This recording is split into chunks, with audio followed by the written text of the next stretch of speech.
Con Usage Pro, el futuro es ahora.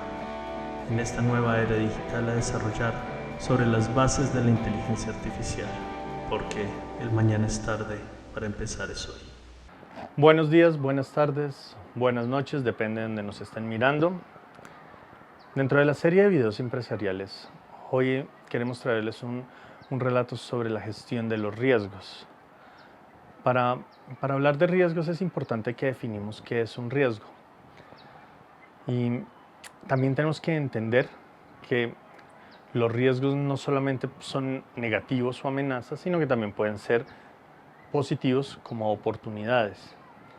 Cuando hablamos de riesgos, implícitamente estamos hablando de elementos probabilísticos. ¿Esto qué quiere decir? Que estamos hablando de algo que puede o no puede pasar, generando un impacto positivo o negativo. Entonces, cuando hablamos de los riesgos, básicamente, ese es uno de los tabús importantes en las empresas y en las culturas organizacionales, que muchas veces vivimos en medio de tantos problemas que ya existen. Y atención, porque un problema no es otra cosa que un riesgo que se materializó. Entonces, cuando hablamos de gestionar riesgos, hablamos de tomar acciones antes de que los problemas ocurran, en algunos casos para mitigar, en otros casos para evitar, pero ya hablaremos un poco de las acciones. Entonces, ¿qué es importante en este punto? Es importante que iniciemos con la identificación de riesgos. Normalmente la identificación de los riesgos se hace con la ayuda de expertos. Podemos hacer diferentes clases de talleres, podemos preguntar, podemos hacer alguna clase de workshop. Y en todos los casos es contemplar la experiencia que hemos tenido en el pasado dentro de la ejecución de nuestra operación o en proyectos similares, con el conocimiento de los expertos y toda su experiencia. Entonces acá es muy importante que pongamos cierta atención y escuchemos lo que los expertos nos quieren decir al respecto. Entonces, ¿qué hacemos en uno de estos workshops de identificación de riesgos? Lo primero es que lo vamos a categorizar. Y suena a veces como irrelevante, pero de repente se vuelve muy importante cuando queremos empezar a gestionar los dueños de los riesgos. Entonces, categorizarlos no es otra cosa que ponerles alguna suerte de apellido. Entonces, riesgos financieros, riesgos operativos, riesgos contables, riesgos de salud, etcétera, etcétera, etcétera. En cualquier caso, necesitamos darles una categoría que nos permita más adelante también unificar los riesgos que tenemos por cada categoría y entender dónde están los puntos críticos de nuestra operación o de nuestros proyectos. Una vez ya tenemos la categoría asignada, debemos definir el riesgo. Y el riesgo lo debemos definir en términos de cuál es el riesgo. Lo debemos definir en términos de qué puede pasar y el impacto que nos genera. Entonces,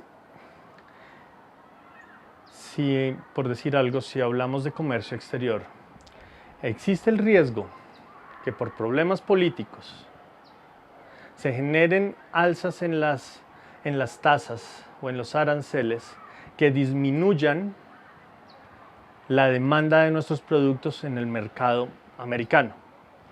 Probablemente es un riesgo que por los días de hoy está sonando mucho en todas las empresas latinoamericanas o americanas en cuanto al comercio con Estados Unidos.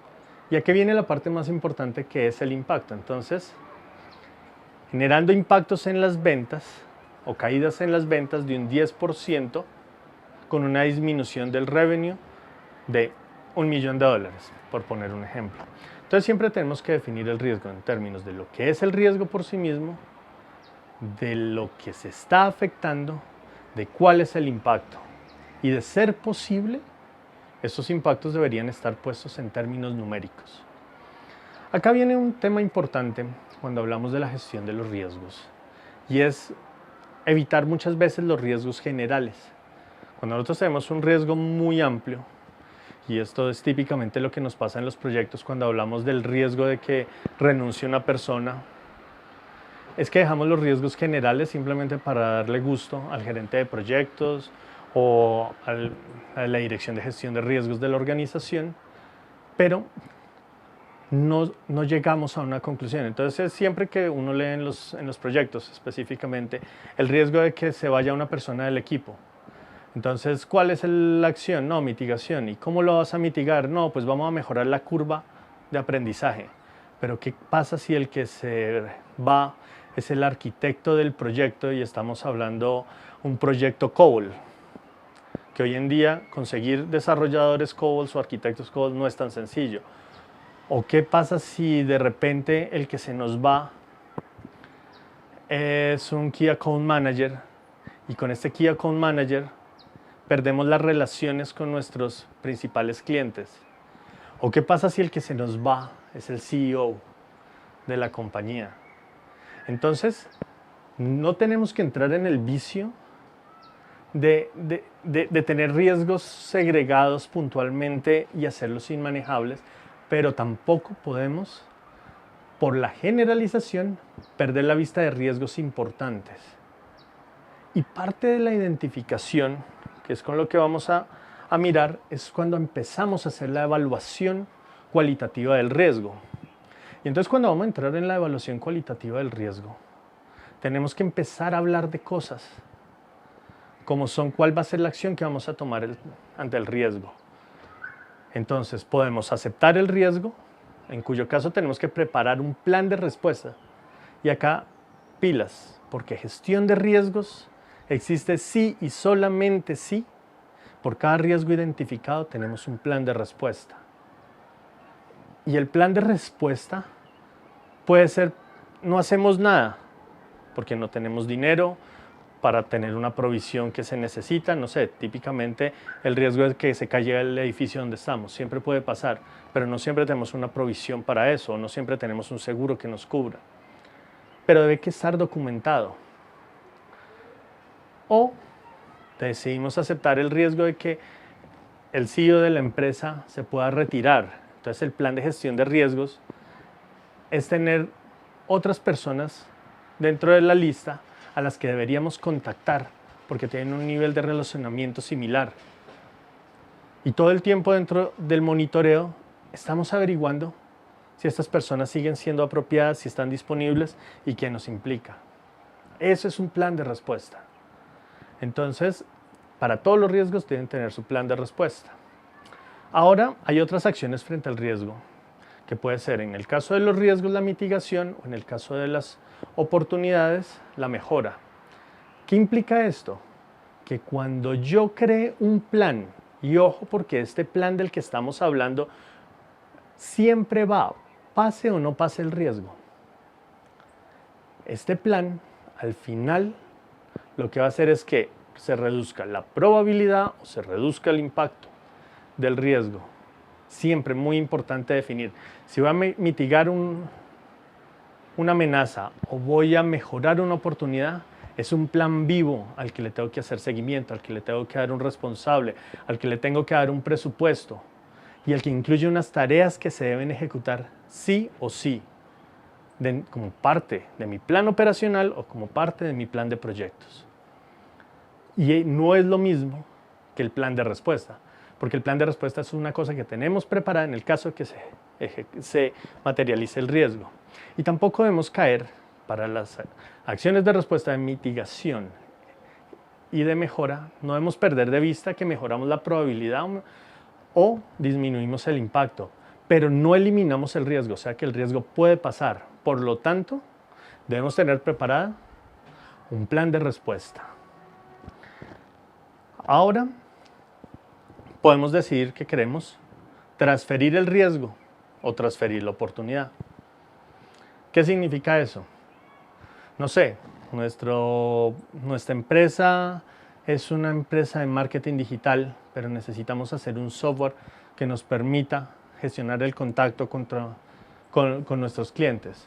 Pero como somos una empresa de marketing digital, no tenemos la experticia para hacer el software y por ende no podemos gestionar el riesgo de fallas en la operación. Entonces lo que podemos es contratar una fábrica de software, contratar una fábrica que nos provea el soporte de aplicaciones y que esté pendiente, y así transferimos ese riesgo. Normalmente lo que hacemos es que si nosotros consideramos que el tiempo de baja de ese software nos cuesta, no sé, 12 millones de pesos por hora, en el contrato nosotros vamos a transferir esa cláusula. Pero recuerden algo importante cuando escojan esto.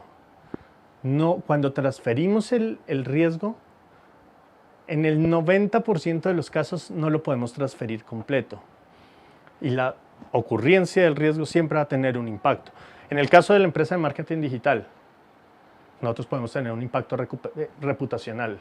No importa qué tanto le cobremos por hora de baja a la fábrica de software, nosotros estamos teniendo una pérdida de nuestra imagen positiva frente a nuestros clientes. Entonces siempre tener muy preciso. Normalmente cuando vemos en los libros nos dicen que transferir el riesgo es pasárselo a alguien más, pero nunca se logra transferir completo. Por lo tanto, debemos seguir haciendo monitoreo constante y haciendo lo posible porque el riesgo no ocurra. Normalmente a través de una buena gestión de nuestros proveedores. Entonces, en este caso ya escogimos transferirlo, pero existe una última, que es evitarlo, o en el caso de una oportunidad, pues garantizar que pasemos o asegurarlo. ¿Esto en qué consiste? Que definamos un plan que nos garantice que sí o sí se den las condiciones para que ese riesgo no ocurra o, por el contrario, que la oportunidad suceda.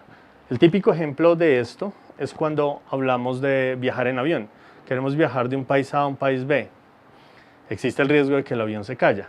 Si queremos evitar el riesgo, pues en vez de irnos por avión nos vamos por mar.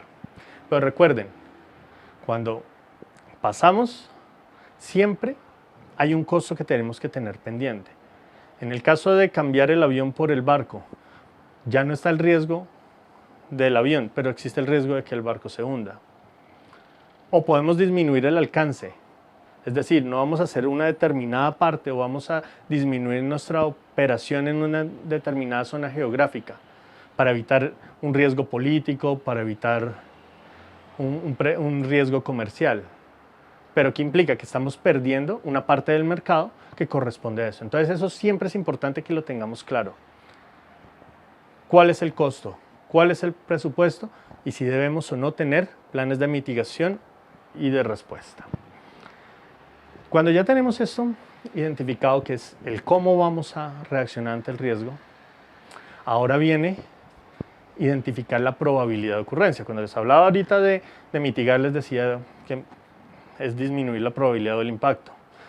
¿Pero qué son la probabilidad de impacto? La probabilidad es determinar qué tan probable, qué tan dentro de esa curva normal estamos para saber si puede o no puede pasar ese riesgo.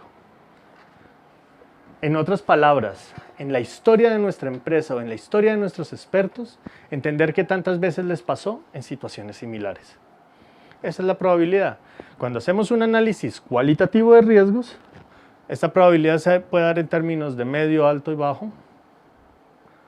Pero cuando hacemos un análisis cuantitativo, ya ejecutando test de Monte Carlo o utilizando matemáticas más avanzadas para calcular las probabilidades, entonces ya podemos entregar una probabilidad en términos numéricos, un porcentaje de 1 a 100.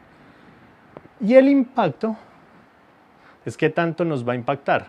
Vuelve y juega.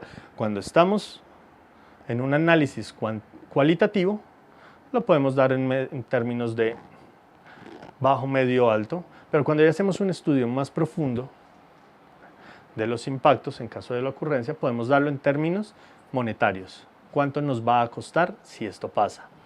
Y cuando tenemos estos dos, vamos a tener un valor de la severidad, que normalmente lo calculamos con base a nuestras matrices de impacto, nuestras matrices de riesgos, que no es otra cosa que cruzar la probabilidad del impacto y dar una valoración. Y dependiendo de esa severidad es donde vamos a empezar a definir cuáles son los riesgos que nos pueden complicar más la existencia tanto de proyectos como de empresas, y cuáles no son tan relevantes. También nos permite hacer una asignación más inteligente de los presupuestos para los diferentes planes que se vayan dando. Entonces, ¿qué se vuelve también importante cuando hablamos de riesgos? Que hagamos monitoreo continuo. Por eso siempre debemos dar un owner, asignar un único responsable del riesgo, que va a ser el que está encargado de estar pendiente que los disparadores del riesgo, los síntomas del riesgo no empiecen a suceder y podamos ver que el riesgo se nos viene de frente con algún tiempo de antelación y, dependiendo de eso, tomar las medidas que sean pertinentes, ya sea disparar las provisiones o hacer un control de cambios en los proyectos para tomar una alternativa que nos permita mitigar más, o simplemente cambiar los planes de respuesta para mejorar la situación y así disminuir de pronto los impactos que podamos tener en el proyecto. Entonces, el monitoreo. Normalmente estos monitoreos deben tener logs, donde miremos riesgo a riesgo, hablemos con el dueño, revisemos que los triggers del riesgo no se estén ejecutando y que el riesgo en sí mismo no esté ocurriendo. Una cosa importante acá, y es que siempre podemos reportar nuevos riesgos. Nunca es tarde para empezar a prevenir cosas. Y a veces es importante que lo tengamos presente porque las culturas organizacionales dificultan esta parte. Y por último, recuerden siempre tener los planes que se necesiten, mitigación, transferencia o evitar, y los planes de respuesta según sea su necesidad. Si vemos los riesgos antes, podemos tener action plans que nos permitan seguir en el juego. Por el momento esto es todo, no me queda más que agradecerles por estar con nosotros. Si están encontrando este contenido de valor, por favor suscríbanse, es muy importante para nosotros. Denle clic a la campanita, estén pendientes cuando estamos publicando. Normalmente tratamos de publicar a la semana un video, a veces puede demorarse un poquito menos, pero siempre estamos publicando nuevo contenido. Nuevamente muchas gracias por estar con nosotros y recuerden, gestionar riesgos es gestionar el valor de su empresa antes de que los problemas ocurran. Con Usage Pro, el futuro es ahora. En esta nueva era digital a desarrollar sobre las bases de la inteligencia artificial, porque el mañana es tarde para empezar es hoy.